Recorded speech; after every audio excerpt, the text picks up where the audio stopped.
So if you've been following the channel, a couple weeks ago, I had an issue with my pressure reducing valve right there. And I've been going through absolute hell with my heating system here in the house.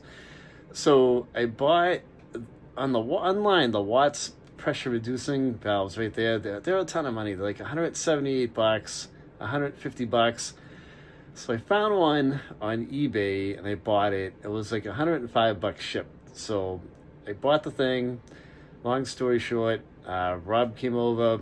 Rob and I, were in plumbing class together in high school, and he does a lot of plumbing, and I've moved on to other things, but we still dabble in it. And so the one I bought off of eBay, we put it in line, sprayed water all over the place. I'm like, you've got to be kidding me. So the guy took a brand new housing and he put old guts inside of it and he kicked it out the door.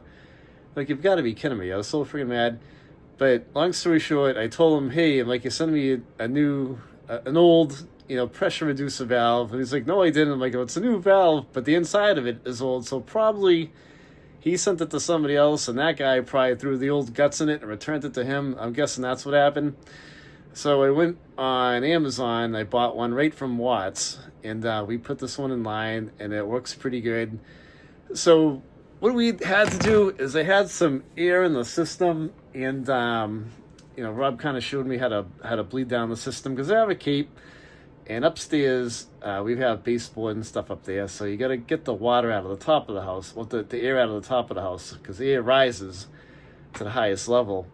So what we did was, I've got a couple of zones right here. I got a zone that goes to the basement, and I got another zone that feeds the whole house. So we put a hose on it, and we put it, into a bucket, and we would crack these hoses and shut off the valves, let the water circulate all around the system. And what it would do, we crank the heat, and the water would go one way through the pipe and come out this hose right here. And then we could see air coming out, air coming out, air coming out. Then when there was finally no more air, we could shut the valve on it and then move on to the next one. So we worked on it that way. We got all the air out of the heating system. It works great. You can't hear any air in it anymore. The heat at the top of the house works good. The heating downstairs works good. So we kind of got all that squared away this week. But what a pain. So when you own a home, it's never a dull moment. And you're trying to fix the thing, and then the guy sends you a bum freaking valve.